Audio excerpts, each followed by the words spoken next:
I know there are maybe about 3,000 different styles of Qigong, and this one claims it's good for that, and this one claims it's good for this. And they all have their specialized way of movement. But the main thing is you have to understand Qigong is an idea. You are physically shaping yourself around an idea. And of course, a different style can be really adjusted to one idea, which is poverty. Steal the idea of that exercise and use it in the Qigong that you already have. And then you can make a huge gain. You might recall the series called the Baduanjin, the 8 precious pieces of brocade, which starts with the open pool and so on. So now we have this first exercise of Qigong, and I'd like to go through the typical things of each of the Baduanjin exercises and find them inside this Qigong exercise. So let's first repeat the first exercise of the Baduanjin. The focus of that first exercise, where the movement goes like this, you really look beyond your little finger up into the sky or the ceiling or whatever is up there for you. And you push and you push, and you feel all organs, well, getting space amongst one another. Then you relax the neck, you continue the upward push, and let go.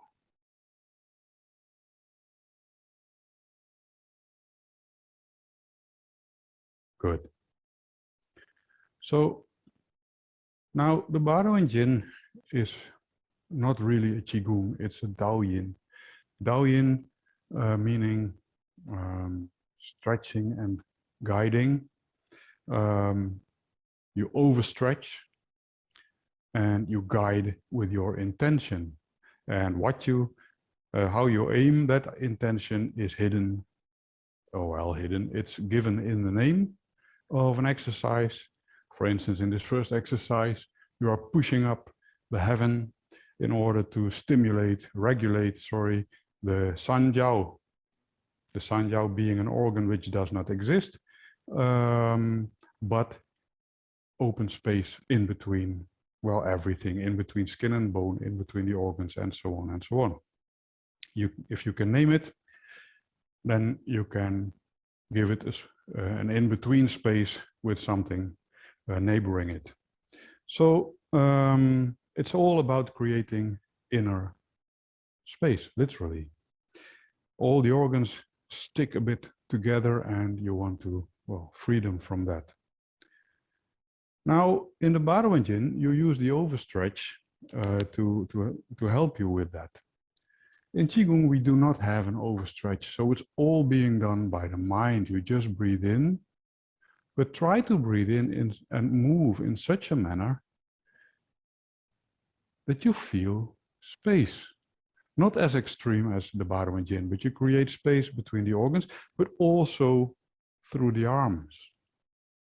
The legs are not part of the exercise in the first 4 Qigong, but through the arms as well. How do you do that? There are no organs in the arms. Well, first, place your arms forward in a relatively comfortable position. Of course, softening the back, adjusting the spine, softening the neck, opening the head, and so on. And then try to feel skin around flesh, flesh around bone, and actually allow space between these layers. And make that a constant. It can be a little less, it can be a little more, but that space is always there. And of course, in between the organs as well. So, while breathing in and out, you're focusing on creating and maintaining open space wherever possible. Let's try it. In Out.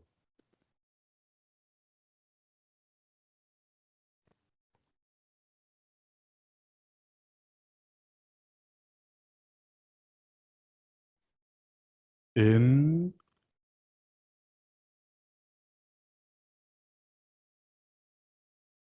Out.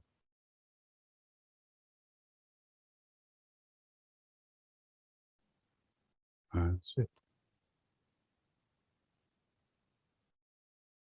Good. The second, Baduanjin.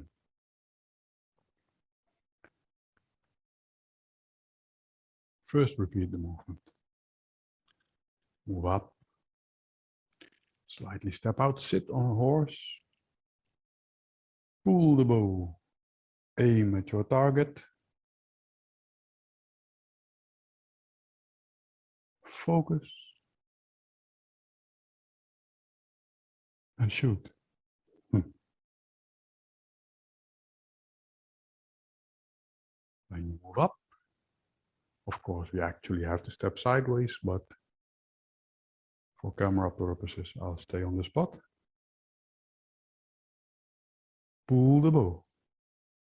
Make sure your ear doesn't get caught behind the string. Aim at your target.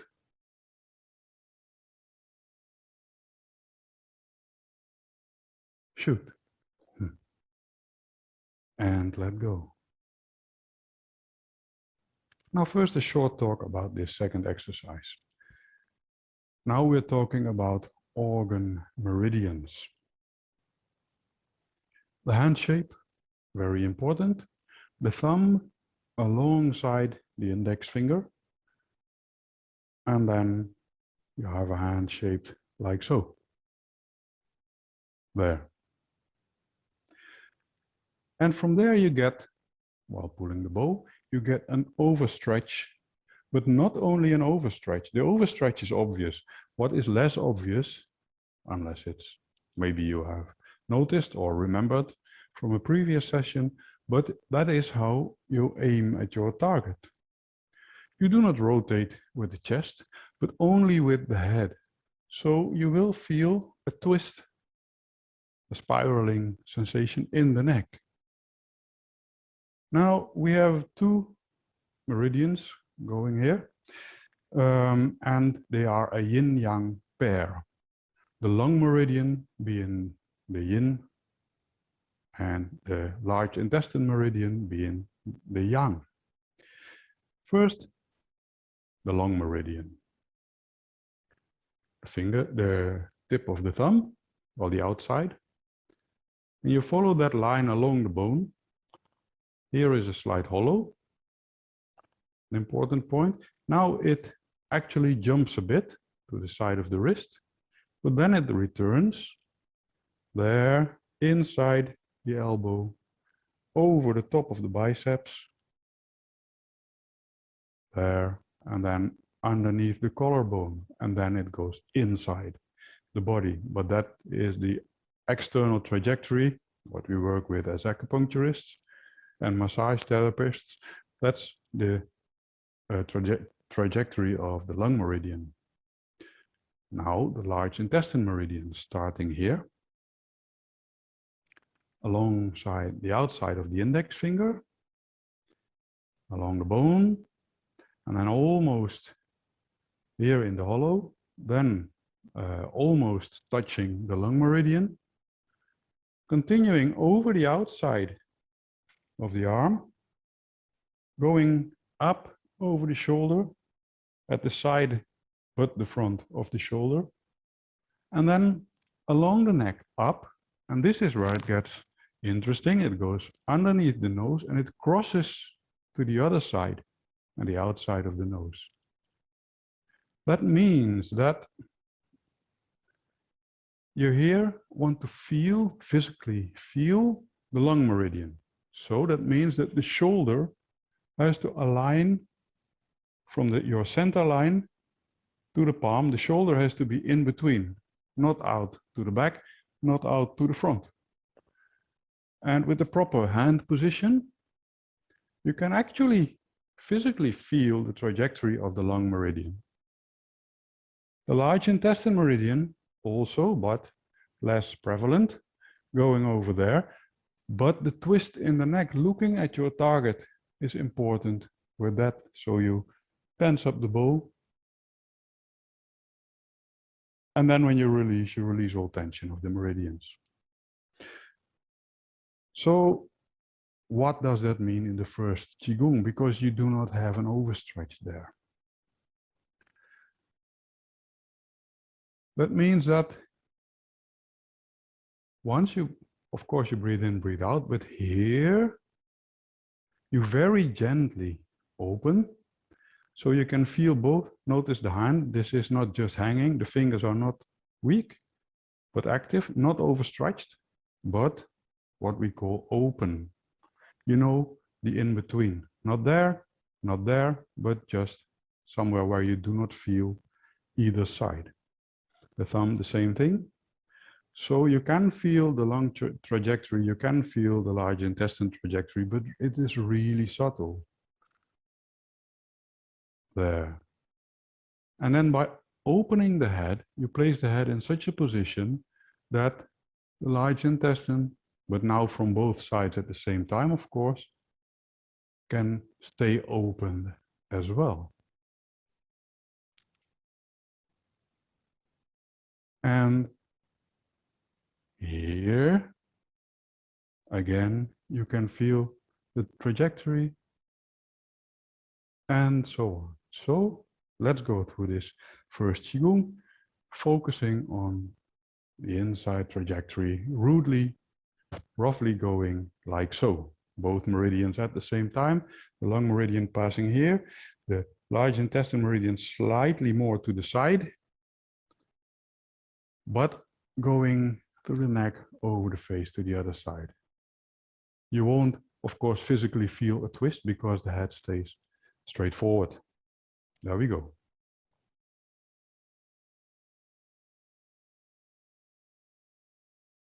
In, and here you connect. Out. Stay connected. So make sure you do not close in the shoulders, but keep them rounded.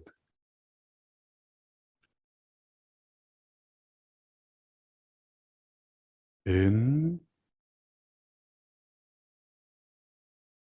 There you activate again. Out.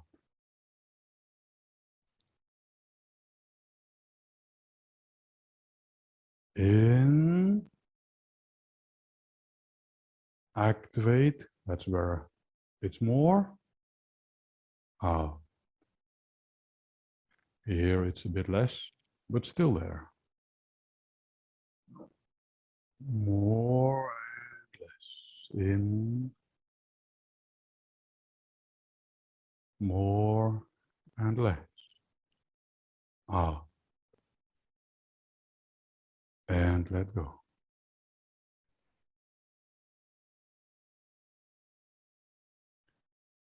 Let's go to the third of the Baduanjin exercises. Remember to breathe, of course. Move up the arm circle. Then you split. One arm goes up. Overstretch. One arm goes down. Make sure you do not tilt.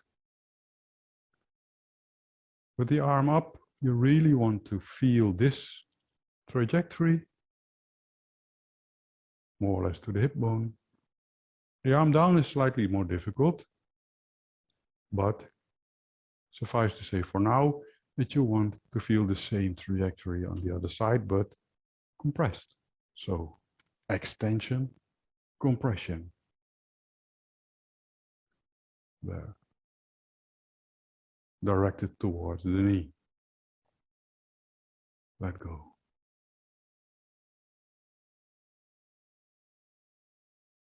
Move up.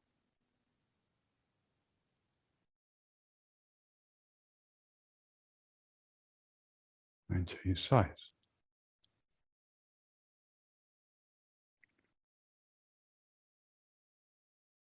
One side extends, one side compresses.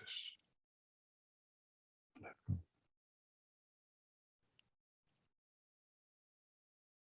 Good. Again, we are at the level of organ meridians, in this case, the stomach meridian and the spleen meridian being a yin-yang pair as well. The spleen being the yin, the stomach being the yang. Trajectory, again, they pair. So the stomach, starts underneath the eye. And now actually it goes down, it goes up again on to there, and then it goes down along the side of the neck. And then, well, let's just keep it like so until it reaches the hip joint. The spleen, well, is a neighbor meridian, as being a yin-yang pair, a part of it. So goes down, well, more or less along the same side. And too much detail is not necessary. Going to, well, a bit the inside of the hip in this case, where the muscle attaches. So more or less the same trajectory. One is more to the outside, one more to the inside, but for the sake of these exercises, that detail is too much.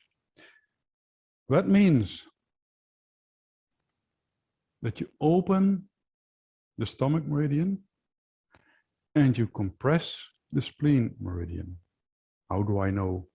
Because they are so close together that it's not the other way around. Well, that's where it becomes a bit difficult, because you actually do not only compress this side while pushing down, but through the inside of the leg to, well, the inside of the big toe as well. And that is the trajectory of the spleen meridian. So how does this relate to, how can we make it relate to this first Qigong? In this case, when you move up, in this, now we do not separate, but we go up with two at the same time. So stomach and spleen at the same time. Now, if you hold your hands a bit higher, open the head, sink in the dantian. So actually the front is slightly stretched. And search for such a height where the arms are still relaxed that you can gently feel the front of your body. And maintain that awareness. If I make an angle like so, then I lose the awareness. So it has to be relatively rounded. And then I can, well, it's very subtle, but then I can feel the front. And so here, I open the front. And now I do not close it, but it slightly compresses. Don't go further than that. It's very, very subtle. And now I do not move the arms up with the arms themselves, but because I open up this trajectory of stomach spleen. There. And now I allow it to compress again. Stomach spleen, open, and I allow them to compress. So breathe in, arms move up because stomach and spleen open up. Breathe out. A compression, opening again, compressing. And large opening, breathe in, out.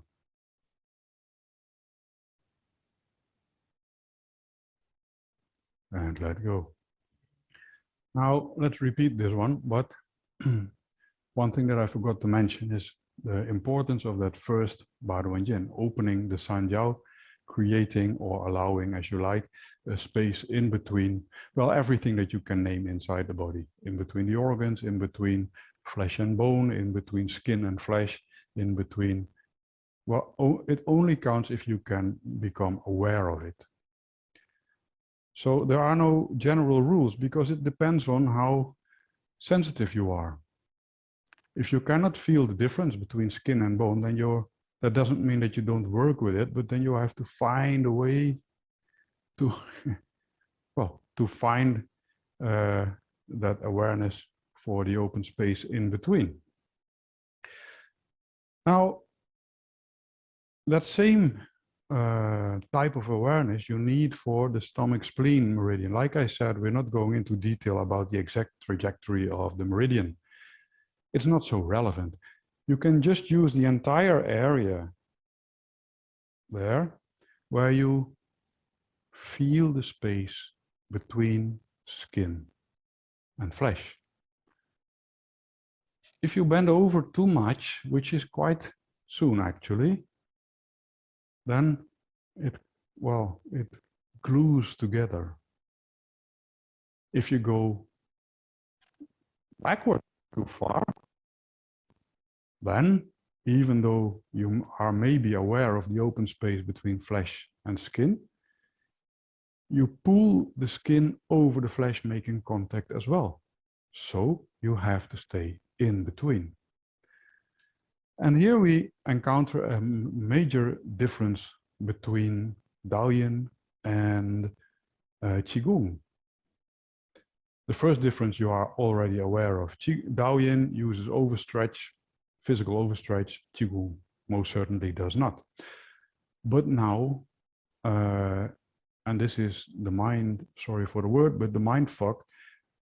In Baduanjin, you use the body to create space, to free up meridians, stagnations, and so on. So you use the arm, the overstretch, to open up these meridians and make them supple and so on. In Qigong, you try to grow towards working the other way around. What does that mean? Well, we have the free space. So just stand like so, sit like so, straighten yourself. Of course, you start with softening the back, adjusting the spine, softening the neck, open the head, sink in the dantian, allow the dantian to expand. But now you'll add, let's name it, open the front.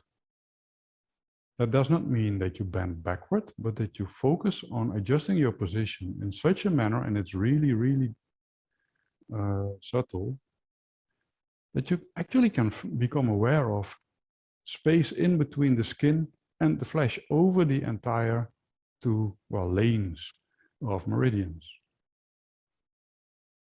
Like I said, this is not easy, but it is doable. And then you just fill them from the bottom up, meaning that the free open space fills up, and whatever it is that fills that open space moves up, and it makes your arms move. So we work the other way around, not the arms manipulating the open space, but we use the open space. Here we reopen again, and it does not close, we do not lose it, but it becomes, well, a bit confined, and then it opens again. It's the front opening that makes the arms move. Really difficult. Try it for a moment. In.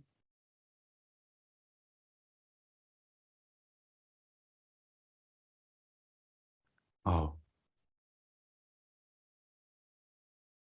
Here you just forget about the front. Reopen. In. And forget. Reopen. In.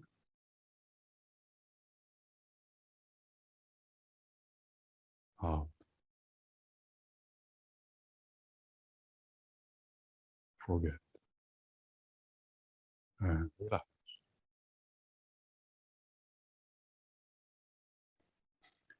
And this is how we get to the fourth Baduanjin.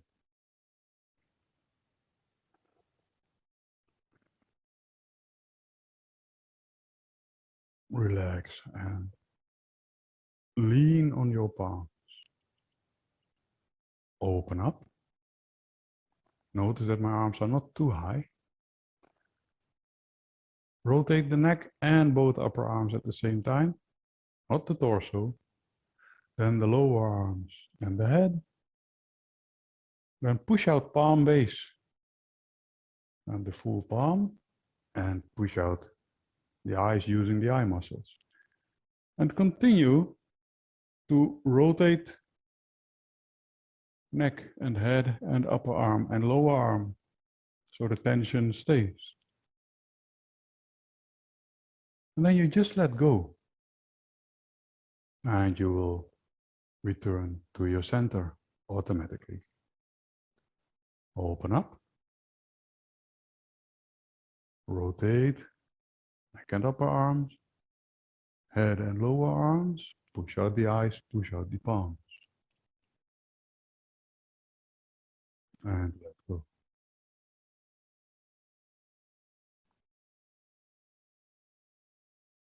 Good.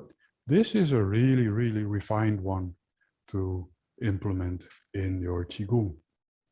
Now, first of all, let's state the obvious. In Qigong, we continue to face forward, so there is no rotation with neck or head. But,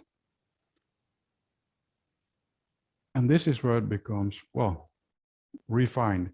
In the arms, there is. In the beginning, when you learn Qigong, then you only notice the arm going up and down. And now there is no rotation in the upper arm or in the lower arm. It just moves up and down. For beginner's level, that's fine. But the further you go, the more openness you want to maintain. That means that, first of all, you do not just have a straight body moving the arms up and down like this.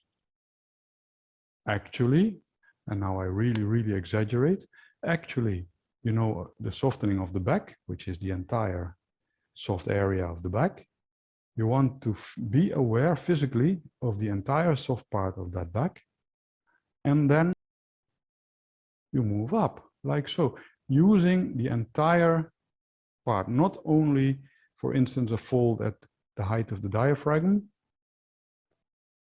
but this is slightly curved, not visually, but in your awareness.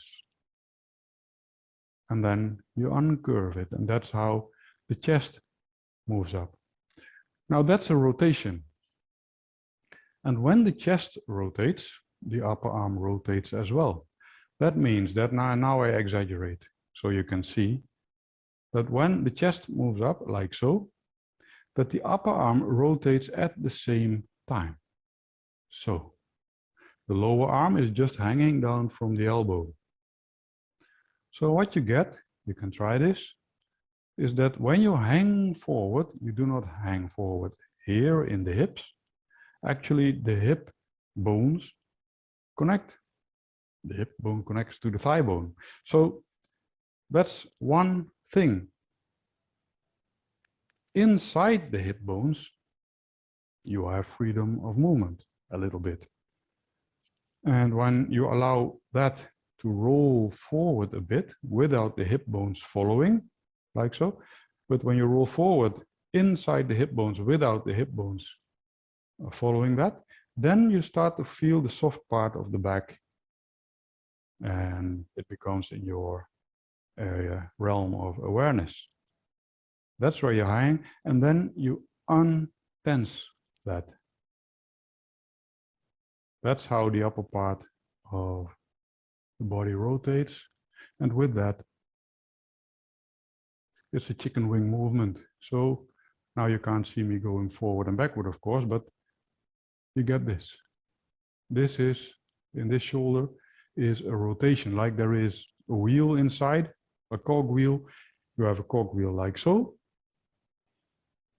And that goes about this rotation, and you have a cog wheel moving like so, the upper arm, and they have to move at exactly the same time. So you rotate, and then because you are too far backward with the chest. You relax the chest.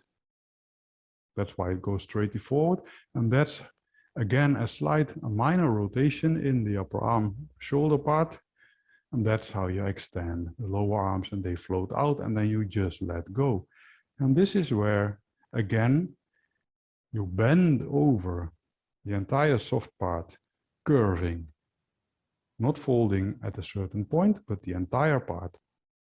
And then unfolding again.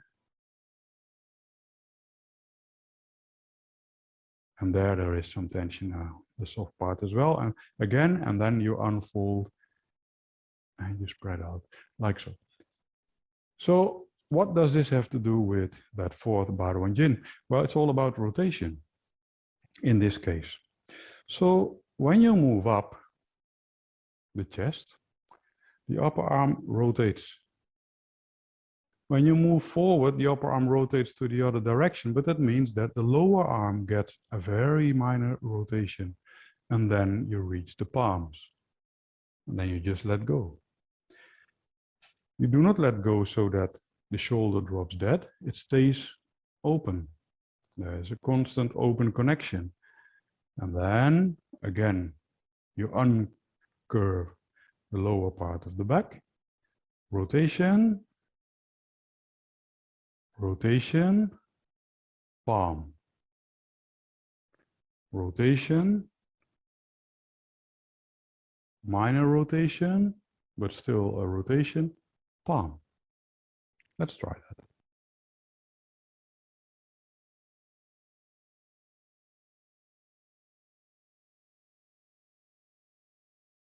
First, the Qigong. Just breathe in and out.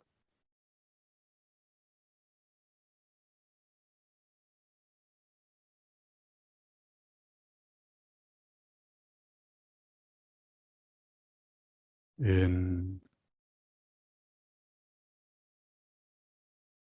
out. Now focus on the soft part of the back. You are slightly curved forward and you uncurve the soft part of the back, making the arms float upward and outward.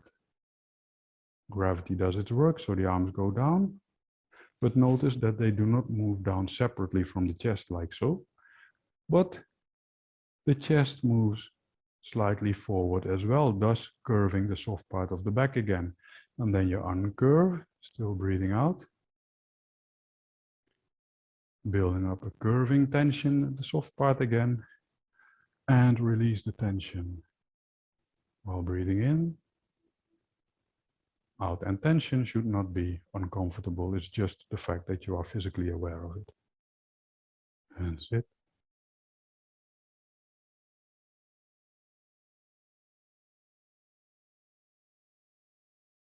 Open up. Left hand over the right hand. Without physical contact. Let them find their own spot in front of the lower abdomen. And move into your abdomen and search for your hands. Let go. Open up and overstretch.